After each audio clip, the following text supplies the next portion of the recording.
Hello wastage family. ఈరోజు మనము మన అనంతపురం జిల్లా మళ్ళీ మన గ్రామంలోనే ముల్కూరు గ్రామంలోనే కంబదూరు మండలం ముల్కూరు గ్రామంలో ఈరోజు మరి ఇంకొక రైతు దగ్గర మనం కలవడం జరిగింది. ఆయన ఏం చేశాడంటే నిన్న మనం పెట్టిన వీడియో చూసి వెస్టేజ్ కంపెనీ వారి ప్రొడక్ట్స్ యూజ్ చేయడం వల్ల మనం ఇట్లా చెప్పాం కదా నిన్న, అది అతను ఇంకో రైతు వాళ్ళ పక్కన రైతు కూడా చూశాడు అనమాట. అది చూసి ఏమనిపిస్తుంది అంటే నేను కూడా ఈ ప్రొడక్ట్స్ వాడాలని అతను వచ్చాడు. ఈరోజు అతనికి మనం ఈరోజు తెలియజేస్తున్నాం మనం ఏ మందులు వాడాలి, ఎట్లా వాడాలి, ఎంత మోతాదులో మనం యూజ్ చేయాలి అనేది ఈరోజు తెలుసుకుందాం అనమాట. చెప్పండి. ఈ దిగుబడి చూసి నేను కూడా ఈ పంటకి వేయాలనుకున్నాను, వెస్టేజ్ కంపెనీ వాడాలనుకున్నాను.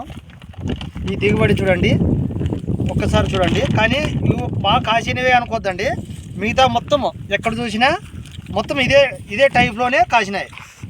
ఎక్కడ చూసినా ఇదే టైప్లోనే ఉన్నాయి. మళ్ళీ ఏదో కాపు తీసుకొని చూపిస్తున్నారు అని అనుకోద్దండి.